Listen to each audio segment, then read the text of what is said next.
2023년 2월 27일 월요일 새벽 기도를 함께 드리겠습니다. 하나님의 말씀은 역대상 27장 말씀입니다. 이스라엘 자손의 모든 가문의 우두머리와 천부장과 백부장과 왕을 섬기는 관원들이 그들의 숫자대로 반이 나누이니 각 반열이 24,000명씩이라 1년 동안 달마다 들어가며 나왔으니 첫째 달 반의 반장은 삽디엘의 아들 야소보암이요 그의 반에 24,000명이라. 그는 베레스의 자손으로서 첫째 달 반의 모든 지휘관의 우두머리가 되었고 둘째 달 반의 반장은 아호와 사람 도대요 또 미글롯이 그의 반의 주장이 되었으니 그의 반에 24,000명이요 셋째 달 군대의 셋째 지휘관은 대제사장 여호야다의 아들 브나야요 그의 반에 24,000명이라. 이 브나야는 30명 중에 용사요 30명 위에 있으며 그의 반 중에 그의 아들 암미사밧이 있으며 넷째 달 넷째 지휘관은 요압의 아우 아사헬이요 그 다음은 그의 아들 스바디아이니 그의 반에 24,000명이요 다섯째 달 다섯째 지휘관은 이스라 사람 사무시니 그의 반에 24,000명이요 여섯째 달 여섯째 지휘관은 드고아 사람 이게스의 아들 이라이니 그의 반에 24,000명이요 일곱째 달 일곱째 지휘관은 에브라임 자손에 속한 발론 사람 헬레스이니 그의 반에 24,000명이요 여덟째 달 여덟째 지휘관은 세라 족속 후사 사람 시프게이니 그의 반에 24,000명이요 아홉째 달 아홉째 지휘관은 베냐민 자손 아나도 사람 아비에셀이니 그의 반에 24,000명이요 열째 달 열째 지휘관은 세라 족속 느도바 사람 마하라이니 그의 반에 24,000명이요 열한째 달 열한째 지휘관은 에브라임 자손에 속한 바라돈 사람 브나야이니 그의 반에 24,000명이요 열둘째 달 열둘째 지휘관은 오니엘 자손에 속한 느도바 사람 헬레이니 그 반에 24,000명이었더라. 이스라엘 지파를 관할하는 자는 이러하니라.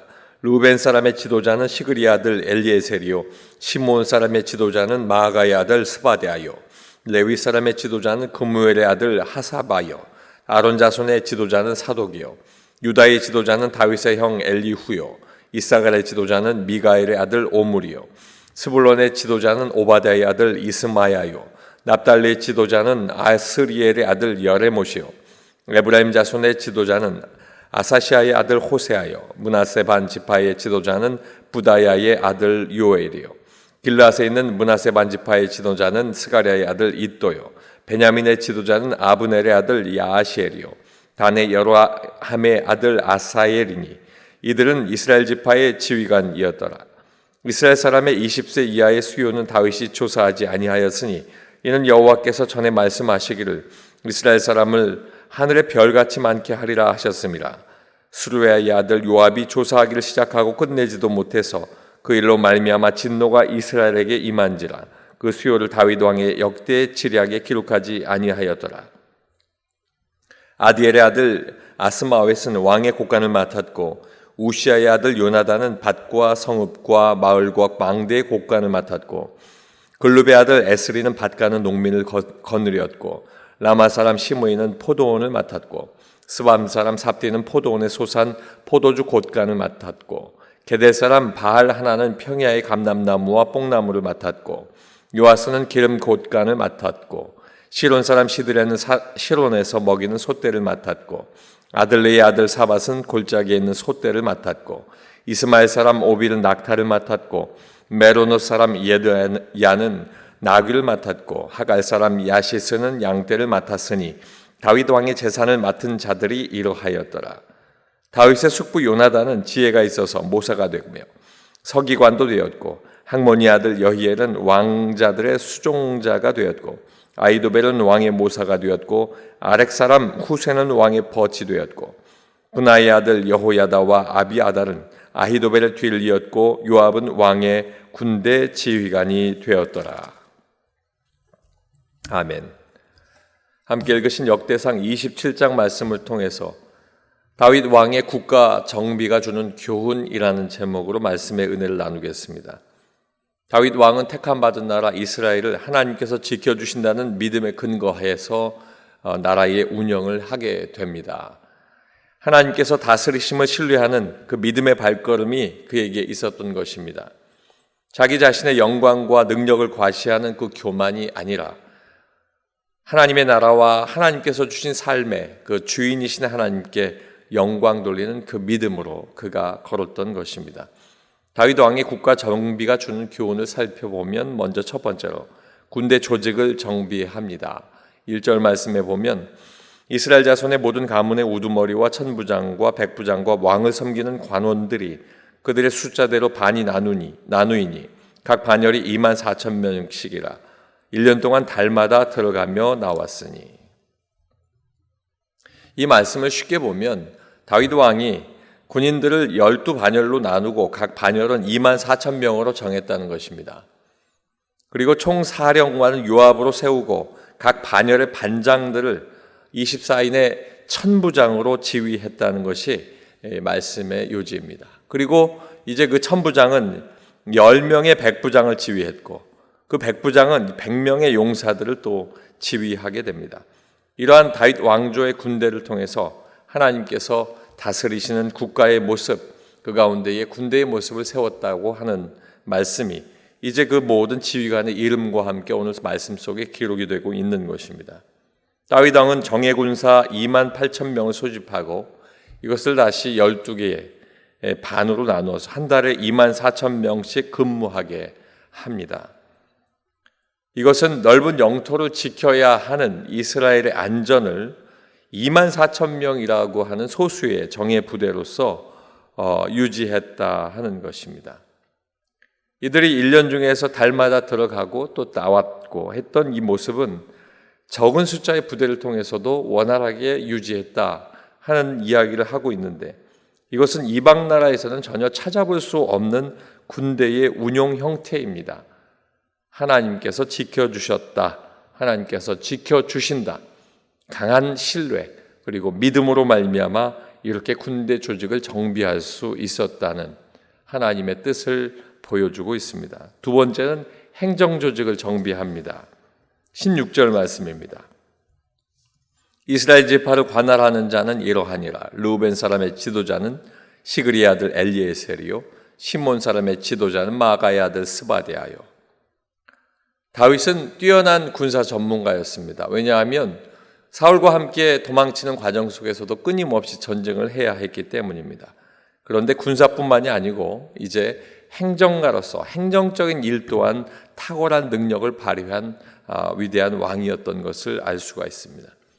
이제 솔로몬의 시대가 다가오게 될 텐데 그 솔로몬의 시대를 준비하면서 자신의 이제 앞으로 걸어가는 마지막 시간들을 이 행정적인 체제 정비를 위해서 철저하게 그 시간을 보내게 됩니다. 다윗은 각 지파마다 행정을 담당한 지방 행정관들을 임명하게 됩니다. 그리고 그들로 하여금 자기의 뜻에 맞추어 다스리게 하고 또한 이것은 다스림을 통해서 다윗의 통치력이 나타나게 되는데 매우 뛰어났다라는 사실을 보여주고 있습니다. 또한 이것은 각 지파들의 특성과 자율성을 보장하고 또 모든 함께하는 모두 연합하는 모든 체제가 장점이 되어서 하나님 앞에서 모든 일들을 합력하여 선을 이룰 수 있는 그 모습을 다 만들어 두었다 하는 것입니다. 국가적인 일 그리고 연합으로 해나가는 정책들 이것을 위해서 집중하여 중앙으로 함께 그 의견이 모여지고 결정될 수 있도록 이것을 다윗 왕이 정비했다 말씀하고 있습니다. 이렇게 행정 조직을 정비한 이유는 모든 것이 한 사람을 통해서 한 사람의 의지만으로 일이 진행되는 것이 아니고 하나님의 말씀처럼 합력하여 모두가 함께 잘 살아갈 수 있도록 행하게 하는 그러한 모습을 이 다윗 왕이 보여줬다 하는 것입니다. 마지막 세 번째는 조력자의 조직을 정비하게 됩니다. 32절로 33절 말씀입니다. 다윗의 숙부 요나단은 지혜가 있어서 모사가 되며 서기관도 되었고 학모니 아들 여히엘은 왕자들의 수종자가 되었고 아히도벨은 왕의 모사가 되었고 아렉 사람 후세는 왕의 벗이 되었고. 다윗 왕이 통일 왕국의 강력한 왕이 되었다 하는 것, 이것은 개인적인 특별함도 있습니다. 그러나 오늘 말씀을 통해서 보면 다윗 곁에 다윗이 허락한, 다윗과 함께한 지혜 있는 사람들의 도움이 큰 몫을 또한 감당했음을 알 수 있습니다. 다윗 왕은 정치, 군사, 학문, 종교 모든 분야에 있어서 조언하는 사람들을 옆에 두었고 그들의 이야기를 즐겨 듣게 된 것입니다. 또 이렇게 조력하는 사람들, 그 사람들은 진심을 다해서 충심을 가지고 다윗 왕을 보조했기 때문에 위대한 나라 이스라엘이 이어지게 되었던 것입니다. 상담하는 모사로서, 서기관으로, 수종자로, 때로는 벗으로 쓰임을 받는 모든 사람들, 그 사람들이 최선을 다했고 다윗 왕의 곁에 있을 때에 그들이 다윗이 나라를 잘 다스릴 수 있도록 조언했다라고 하는 것입니다. 그리고 다윗 왕의 성품, 이 지도력이 그들의 조언을 듣고 그대로 또 따랐던 그 모습을 통해서 볼 때는 지도력이 탁월함이 있었다. 그에게 좋은 리더십이 있었다는 것을 알게 합니다. 하나님의 나라를 위해 노력한 다윗 왕, 그리고 하나님과 왕을 위해 최선을 다했던 그의 동역자, 조력자, 이들이 하나님의 역사가 드러나게 하였고 하나님께서 부강한 나라의 그때를 경험하게 하신 것입니다. 다윗 왕의 국가 정비가 주는 교훈은 하나님의 뜻을 따라 하나님의 백성들의 평안을 위해서 최대한으로 하나님을 믿음으로 말미암아 조직을 했던 다윗 왕의 이 다윗 왕의 모습을 통해 나타나게 됩니다. 저와 여러분의 삶이 다윗 왕과 같이 하나님의 뜻을 따라 가정과 삶 속에서 모든 일들을 하나님 은혜로 잘 정비하고 하나님 앞에 영광 돌리시길 주님의 이름으로 축원합니다. 기도하겠습니다. 아버지 하나님, 군대를 조직하여서 정비하고 또 그들의 행정 조직을 정비했고 또 자신을 돕는 조력자를 정비했던 다윗 왕의 지혜를 보게 됩니다. 하나님, 막연하게 우리가 걸어가지 않게 하시고 합력하여 선을 이루게 하시고 모든 이 일들을 통해서 역사하시는 하나님의 능력을 알게 하시며 그 하나님의 능력을 통하여 우리의 삶이 윤택해질 수 있도록 하나님 함께하여 주시옵소서. 아버지 하나님 앞에 나아갈 때마다 믿음으로 나가게 하시고 믿음으로 서게 하시고 믿음으로 확신하게 하셔서 다윗 왕과 같이 하나님의 모든 뜻을 따르며 그 앞에 서다 보니 하나님의 놀라운 은혜로 삼터의 은혜도 얻었다 간증할 수 있는 우리의 모습이 되게 도와주시옵소서. 오늘도 이 아침에 기도할 때 만나주시고 응답하시길 간절히 소망하며 예수님 이름으로 기도하옵나이다. 아멘.